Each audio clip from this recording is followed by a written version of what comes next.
Hey guys, welcome to another video from Overbite Gaming, and today we are going to be talking about Star Wars Squadrons.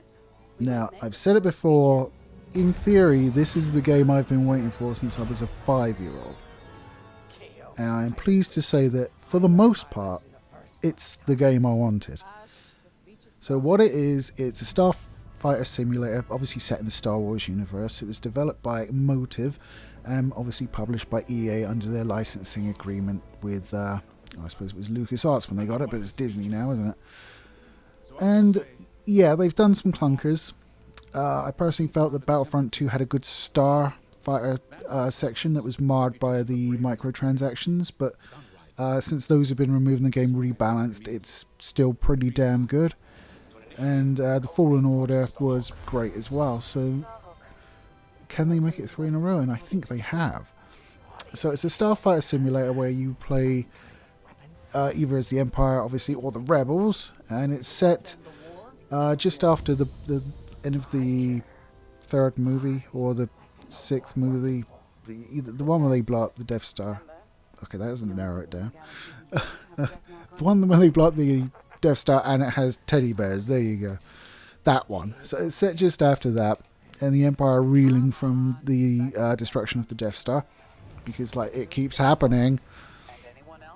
And you swap between sides, so you'll play a few missions as the Imperials and a few missions as the Rebels. Personally, I would have liked to have seen like a Rebel campaign and an Imperial campaign, because the single player content, while there, which is good, because they could have just really hacked that out and just released it as multiplayer only, which would have annoyed me.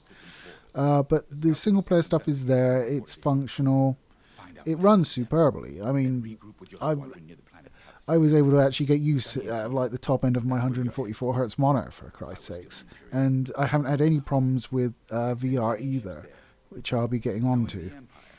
So you do sort of bounce back and forth, which is a bit frustrating, and most missions you don't get the opportunity to use your fighters either, so it just doles that out. The storyline itself is the Rebels are trying to build this new starship that's going to turn the tide, because apparently destroying the Empire's Death Star didn't do that, which makes sense in fairness, despite what the movies tell you. So I don't really like the story that much. It's just there as a means to give me mission structures to go out and fly starfighters, which I'm cool with. The other characters, there's very few memorable ones in it. They're mostly sort of monologuing at you. You sort of have a mission briefing where you get told what to do, and then you can go talk to other pilots in your squadron, and they're just, there's no interaction. You just click on them and they say their bit, and you go off and click on somebody else and then fly your mission. The characters they're okay, they're pretty forgettable. I did notice one thing, it was like made clear that the writer is definitely sort of virtue signaling with some gender pronouns for one of the characters. It's not actually mentioned in the game, but outside of the game he did say one of the characters is a they them. You know, I don't begrudge anybody doing whatever they want, but it wasn't in the game, so I think it was unnecessary to bring it up. And the character comes off as female, if you ask me. But there you go. There's also, this one struck me as slightly strange, in the fact the only time anyone talks about their family is a guy on the Imperial side, and he says he can't wait to get home to his husband. Which is fine, you know. It's 2020, you know, you do you, whatever. But it doesn't really make much sense in the Star Wars universe, because the Empire is essentially, you know, xenophobic space Nazis, right? Did you really want to go tell xenophobic space Nazis and be openly gay in front of them? I'm not sure that's such a good idea. That's why they're the bad guys. They don't tolerate things like that and personal freedoms and all that stuff. And yet there's this sort of semi-high ranking member of the squadron and he's openly gay. And I'm just like, that doesn't make much sense in the universe. It would have been much more fitting if he was on the rebel side, but whatever. Probably my favourite character is there's this sort of veteran TIE fighter pilot that's been shot down so many times he's more machine than man, and he's just a grumpy negative bastard, and I kind of like it because it reminds me of me. So moving on from the actual story to the actual gameplay, and it's essentially X-Wing modernized, or X-Wing versus TIE, depending on which one you play first. So you have like energy settings for your engines, weapons, and shields. TIE fighters don't get shielding, rebels do. You know, all of the stuff that you expect in... I mean, the first mission even has you targeting transports that look exactly the same design, flying up to them close to scan them. And you're like, this is like TIE Fighter, this is like X-Wing, you know, this is exactly what I want. Wonderful. And then you add the VR in, and it's great. I love it. I have seen a few messages on the Steam boards basically saying, oh, well, the VR doesn't work for me, it's terrible, how can I refund, blah, blah. I feel really sorry for people that it doesn't work for. I'm not doubting their sincerity when they say things like that, but it works flawlessly for me, and it's a really good experience. It is what I wanted all of these years, to be sat in an X-Wing cockpit and just taking out TIE fighters, and it works well. The gameplay is... I wouldn't say it's my favourite sort of space combat simulator, but I mean, I would have to stuff good with Wing Commander for that, but that had like the story to go with it in that sense. But yeah, it's good. There's nothing wrong with it. You really sort of... I mean, when you play as like in a TIE fighter, you really think, yeah, you people really don't give a shit about me. Because I got this pokey little window to look through. I can't see around me very well. And I haven't got any shields. So... cheers, lads. So it does a great job of putting you in the boots of a pilot, and all the cockpits look different, and you get the bigger ones. I think the TIE Reaper and the U-Wing for the Rebels. They have dual seats, but you don't get an extra pilot. I think they should have like had someone sat next to you as a co-pilot, because why have a co-pilot seat if you're not going to have a co-pilot? It could have been made for a really interesting multiplayer thing where you could have another player as your co-pilot that handled different things. But that's not the case. So each side has 4 starfighters. On the Imperial side you have the TIE Fighter, the TIE Interceptor, the TIE Bomber, and the TIE Reaper. So you've got like a basic fighter, a fast agile sort of anti-fighter fighter. Yes, that's all it works. The bomber, which is obviously a bomber, and then you've got like a support ship in the case of the TIE Reaper that can deploy floating laser turrets. It can give shields to allies, stuff like that. And then on the Rebel side, you've got the X-Wing, the A-Wing, the Y-Wing, and the U-Wing, which all fulfill pretty much identical roles as the Imperial side. Now, the Imperials, for me, it does seem a little bit unbalanced. Because the Imperials don't get shields. They don't get very... I mean, outside of, I think, the TIE Reaper, everything else has the sort of pokey sort of window at the front of a ball kind of field of view for you. So you can't really see much out of it, sort of in your periphery, so it's harder to see incoming threats. Whereas the Rebels have shields. They've generally got nice open canopies so you can look around. It just doesn't feel that balanced. Now, from like the extended canon and the movies and everything like that, it's always seemed to me that the Empire's won by just having more, and the Empire not caring about life, basically. So they might like take a 10-to-1 deficit, TIEs versus X-Wings or something like that, but you know, they would still win because they'd have hundreds, and they wouldn't care if you were killing 10 TIE fighters to every 1 X-Wing they took down. As long as they had enough to beat you, that's all that mattered. But in the multiplayer segment, you're even. The forces are even.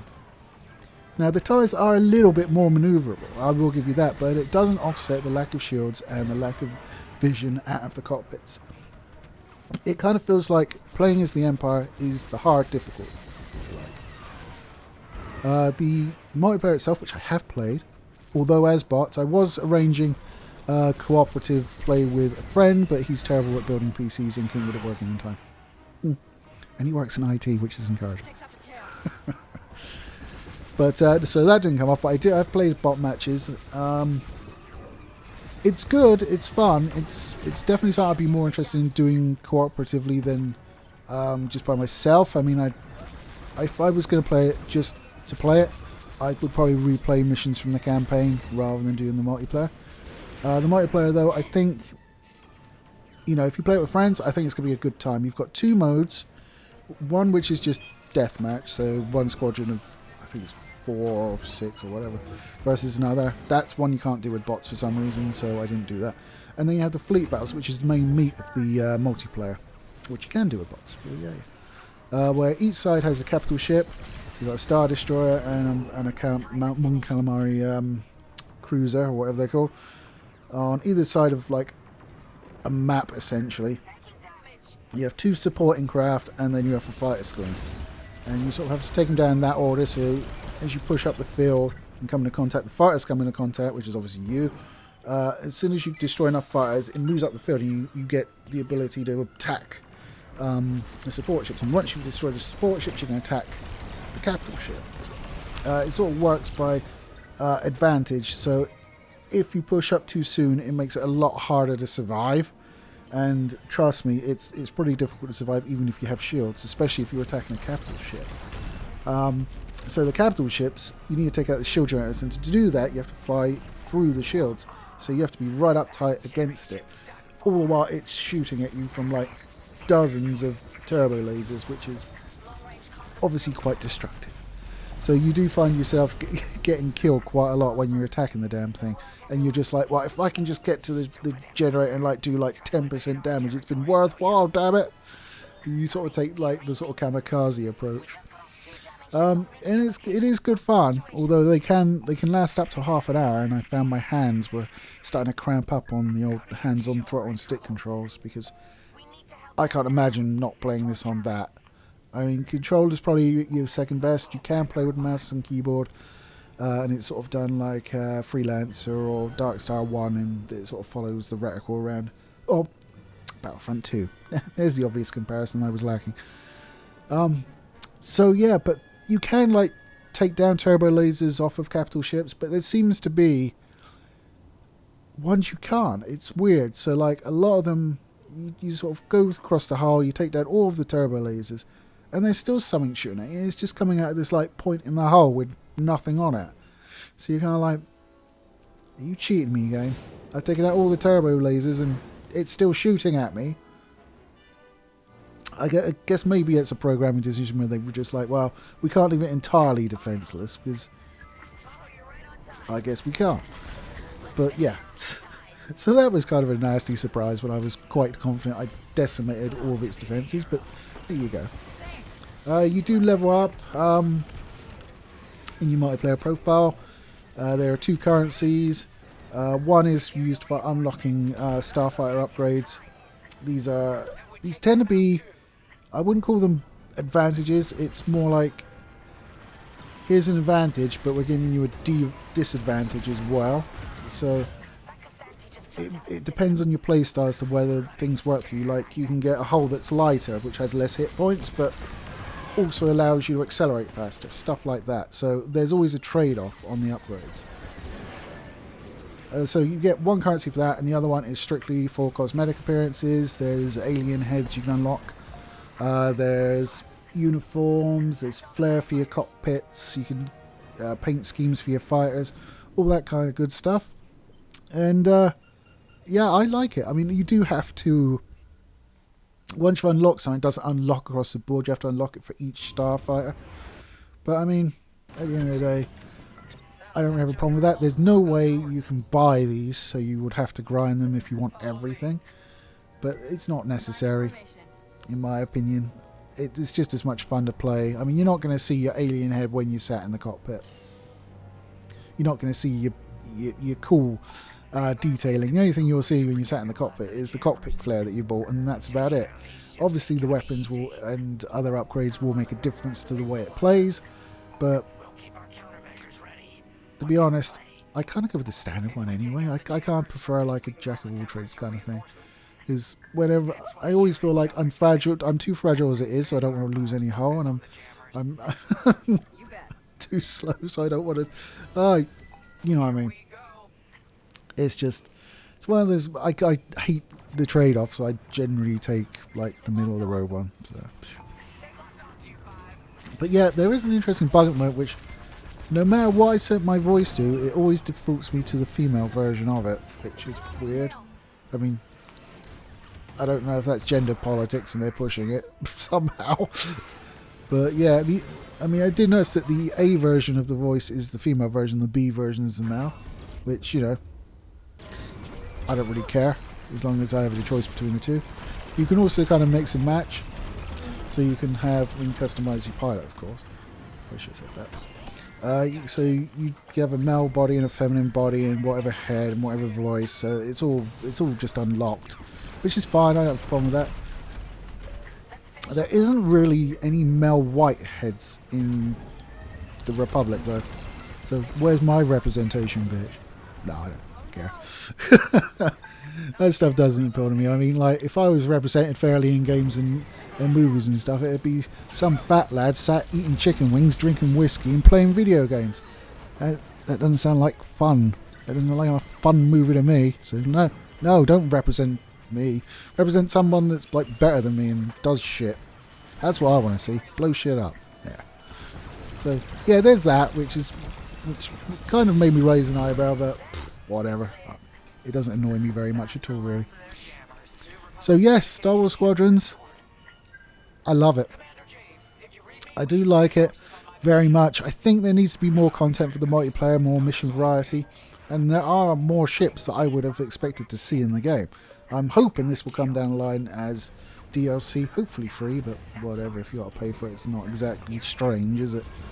In the form of like a B-Wing and a TIE Defender, maybe. That sounds like a couple of things. The B-Wing especially is an odd one to miss out, because it was featured quite prominently in the movies. You know, whether or not it's because, well, we've got the Y-Wing and that's the bomber. Why have we got another bomber? Yeah, maybe. But certainly with the TIE Defender, you could pair those two up quite nicely, I think. I think they would serve similar jobs for each side. So, for my score, I'm going to go right ahead and give this a 9 out of 10. I enjoy it that much. I literally played it until my eyes were funny from the VR and my hands were cramped from my joystick. Yes, that is a common occurrence, but not in that manner. Thank you very much. I loved it.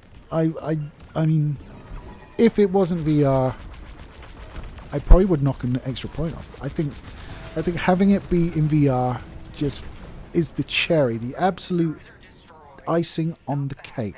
It just makes it so fantastic for me. I don't know how others are feeling. I mean, I know, as I said before, we've got people having problems with it. But for me personally, it's like they sat down and made a game that performs like 90% of what I want. So 9 out of 10 it is. Anyway, guys, let me know down below your experiences with the game and whether you completely disagree. You know, I'm an open-minded guy. Have a chat in my ear, I